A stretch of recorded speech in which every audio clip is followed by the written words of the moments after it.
Let's begin by making a new document from scratch. It used to be rare that people would choose File New in Photoshop because they were typically just correcting images that were scanned or captured on their digital camera. Today, Photoshop is very heavily used to create mobile mockups and web mockups. So I'm going to title this Mockup. In a file name, that's also important. I never use anything except letters, numbers, underscore, or hyphen. And I always only use one period, separating my file name from my extension. In addition, your IT department will probably be happy if I tell you not to go past 31 characters for a file name. Now you may say, well, I know Windows can do up to 256 characters, and on the Mac you can name things anything you want. That's because of web-compliant file naming. Many files travel through Unix servers, and on the Unix platform you want to be careful that you don't do illegal characters. You may have noticed in some of your file attachments they get %20 in the file name. If I were to type mockup space Kelly, what would happen if this was a JPEG attachment is it would look like this if it traveled through a web server. Other illegal characters like the backslash, the underscore, the question mark, anything that's not a letter or a number have comparable replacements like %20, %40, and so on. And this isn't a JPEG yet. In fact, I'm going to let Photoshop add the extension of PSD when I save this as a Photoshop document. So for now, I just picked my document name. For the width and height, I'm going to be doing a smartphone mockup. And I'll go to the lowest common denominator. Seems everybody on the planet has an iPhone. Well, maybe 60% of the people in North America have one. So I'll go with pixels, and I'll go with an older model. From the first generation iPhone up to the 3s, their width and height were 320 by 480.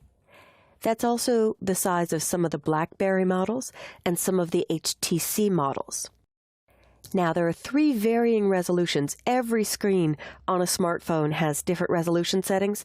So the original iPhone, I think, was around 163 pixels per inch. The BlackBerries might be 217. The HTCs might be 180. I go with a middle number. 180 is sufficient pixels per inch to print great on my inkjet or color laser printer, look beautiful on my screen, although I don't need as much as 180 for screen resolution. Most on-screen images only are 72 pixels per inch. But we need more for the smartphones, and this will help our images look sharper if people pinch pan, which means taking 2 fingers and kind of pinching out to pan in or zoom in. I should say pinch zoom. And everything else here I will leave on the defaults. I don't think I mentioned switching to pixels. So make sure your 320 by 480 is pixels, not inches, because that will make a huge file. I'll click OK, and there is my smartphone screen. And most of them do have the hard corners, but you could round it off if you were designing or doing a mock-up just as the graphic art or graphic artist consultant or designer consultant. You could round off these corners if that's a look and feel you're going for. So I'll start with just a very simple shape, and before drawing the spot for my title bar, I'll change the fill to a dark red. I'm using the new Vector Shape tool, which used to create shape layers, but now creates vector layers. That term has changed in CS6. It is technically a vector layer with the rectangle tool. You'll see that when I draw it. I'll click and drag, and it's okay to go outside the bounds of the image. It can always be resized. Photoshop automatically named that rectangle. I'm going to name it Red Top Bar. And it doesn't matter if you use spaces or underscores here. I'm just so anal about it, I should say. Practice doesn't make perfect. Practicing bad things can make permanent bad habits. So practice good stuff if you want to be perfect. My practice or habits have built up to never use a space anywhere. In layer names, it doesn't matter. I could name this red bar. I could use uppercase characters. It's most important in a file name. So that's all I'm going to do to start. I've created the little nav bar.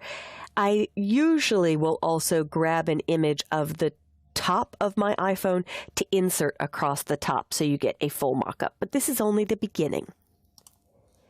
So the first time you save a document, it does not matter if you choose Save or Save As.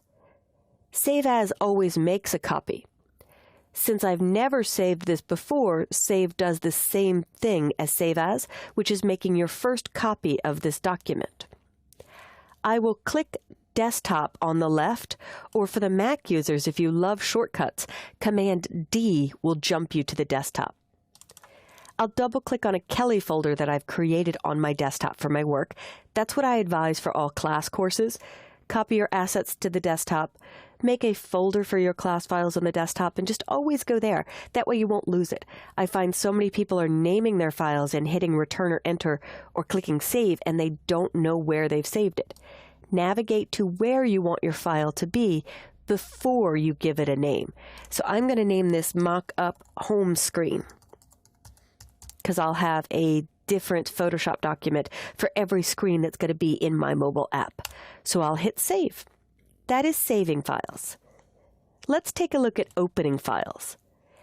I had navigated to my desktop, the Assets folder, and the Lesson 1 folder.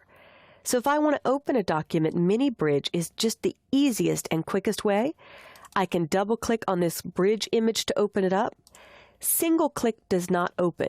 You must do a double click in order to open something.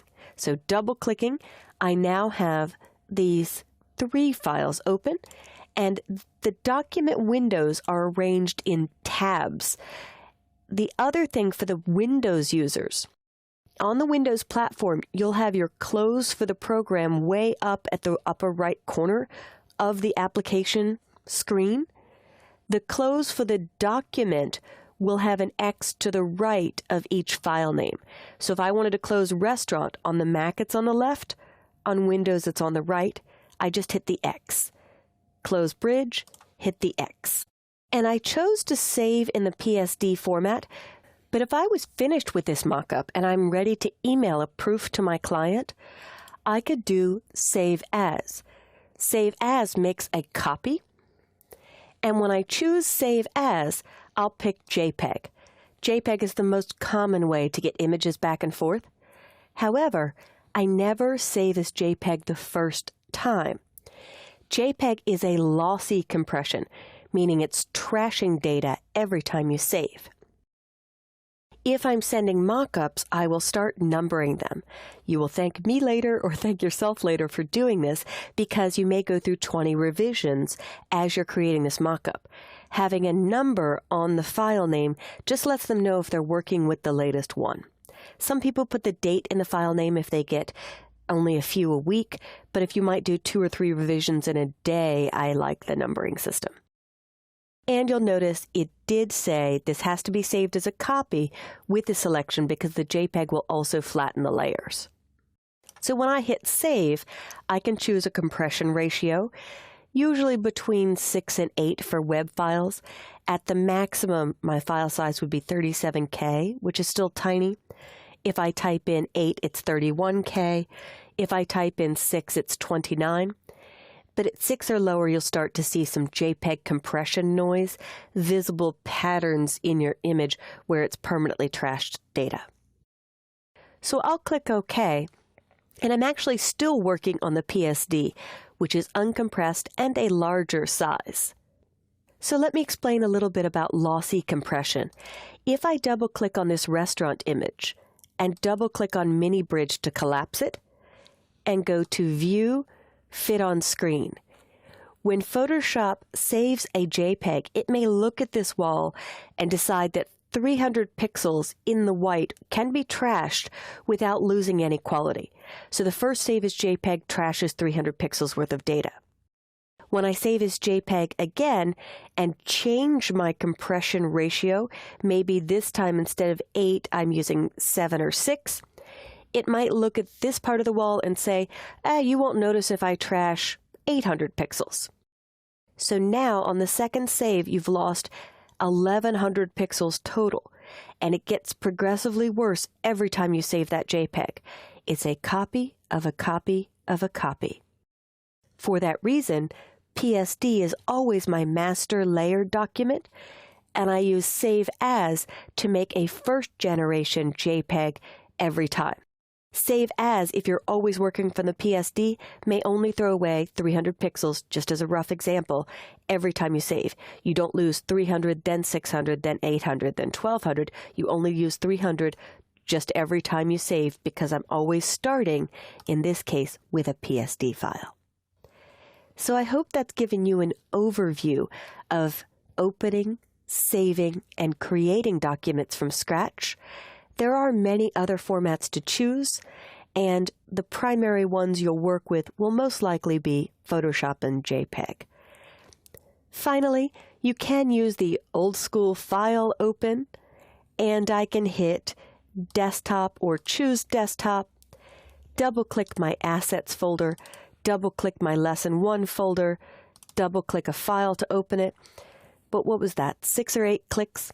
I'd rather save the pain my finger has from my repetitive motion disorder and just use Mini Bridge with 1 click and double-click to open an image.